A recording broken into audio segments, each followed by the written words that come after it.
So this is where we're at. I've got a secondary fuel tank sitting out here off of my fuel supply line going to it, so that way I can go ahead and cycle some fresh fuel through the car before putting fuel in our freshly rebuilt distributor and sending it into the motor. Just going through my P's and Q's. Yesterday when I was filling the cooling system, I did have a couple of hose clamps I needed to tighten, but I also had a coolant leak in the very back of here. Very hard to see, but there's off this rubber hose here in front of me that comes off the heater control, off the back of the cylinder head. It was leaking, so I had to reseal that, and again a couple of clamps. But right now what is going on is whenever I key the car on, I have the cold start valve going through its cycle and functions, but we don't hear the fuel pump coming on. Mind you, the entire fuel system has been completely gone through. Every part of it is brand new, with the exception of a fuse and a relay. So strange thing that's going on right now is, as of removing the relay, everything that needs to be present at the fuse block is so. Same thing when I'm also keying. I'm having all my 12 volt function or 12 volt switch functions present as well. So right now, as a demonstration, if we were to go into the car, which I love that we can see some lights in this thing now, some dash lights, some lights here in the center console. You can hear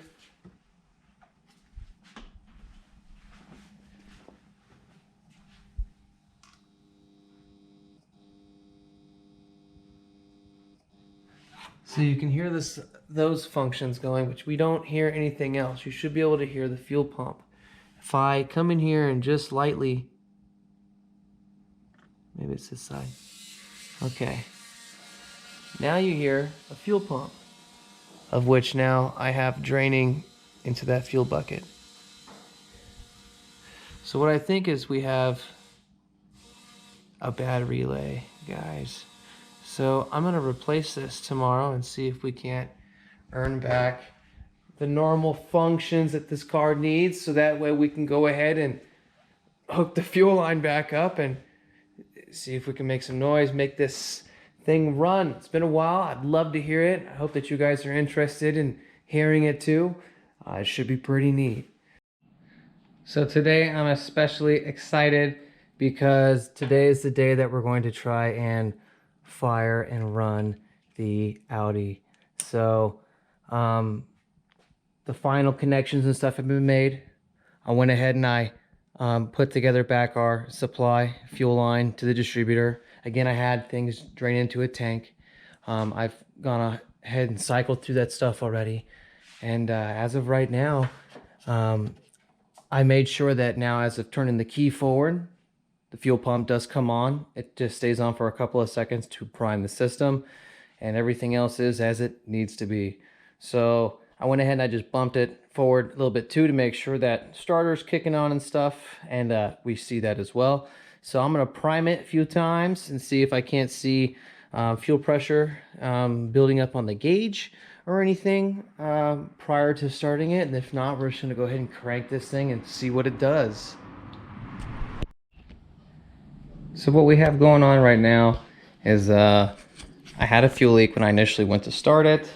I got that plugged up again. That was this little plug right here on the front, this guy.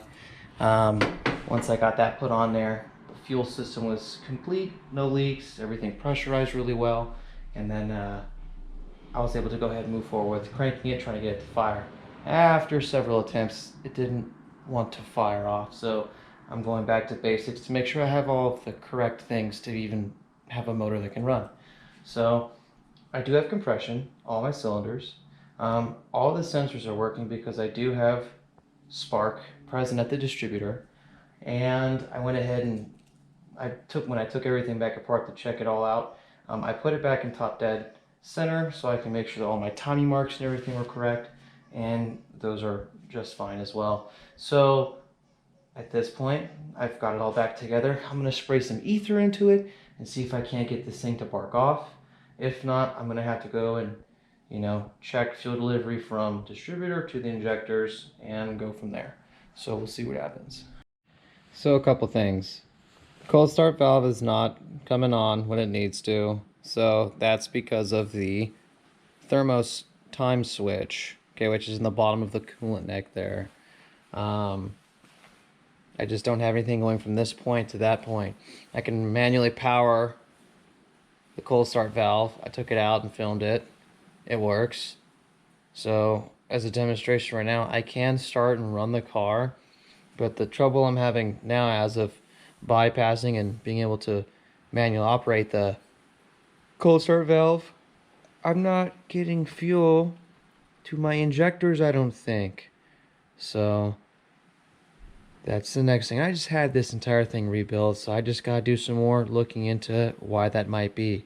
It's mechanical, so it should work in theory. So we're gonna check it out. So again, we can run the car. Give it a couple of that. And just prop you guys up here.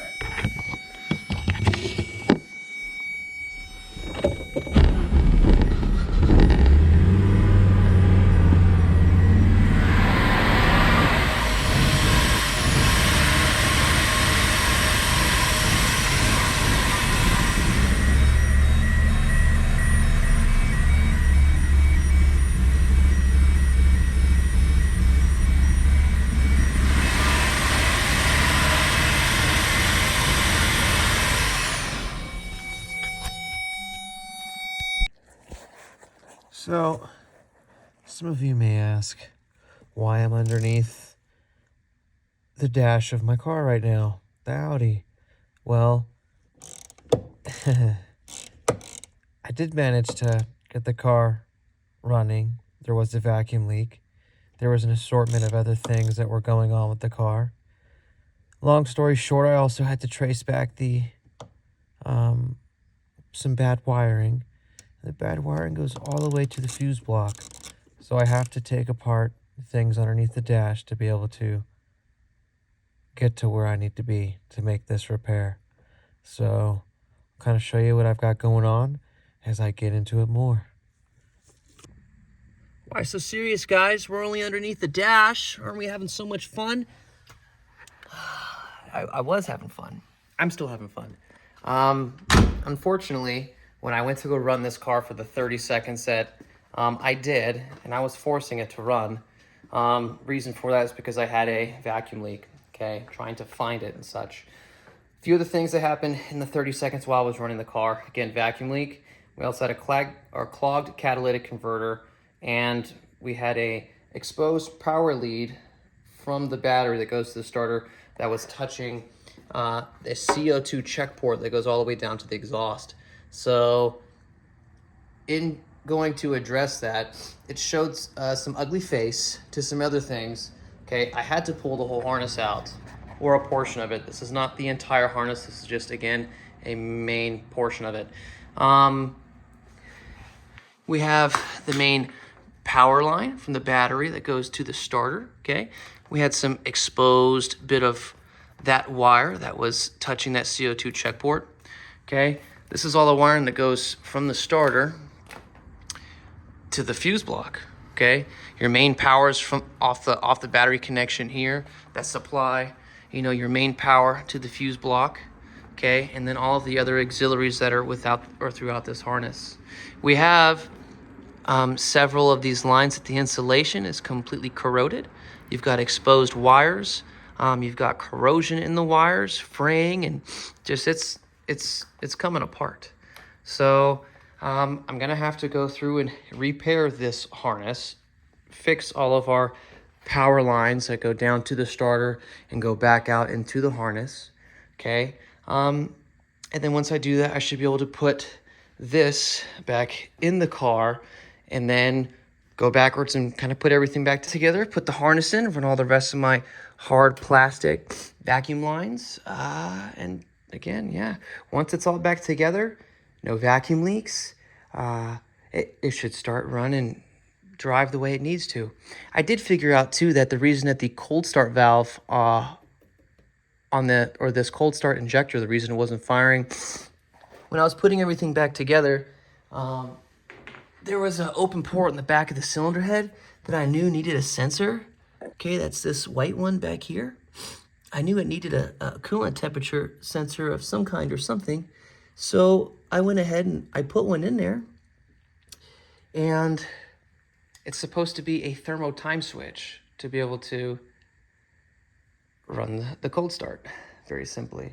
So I'll have to replace that with the correct sensor, and then that should work how it needs to as well. But thank you for checking the Audi out for where we're at so far. We did get it started. We did get it running. We did, you know, it was a good time. But we got to fix this other stuff if we actually want to drive this thing and not have any problems. So stay tuned for those repairs. Stay tuned for putting this stuff back together, running the car of its own whim, not having to override anything, and we can get on to the next thing to enjoy with this car. So thank you very much, and I'll show you guys more as I get into it.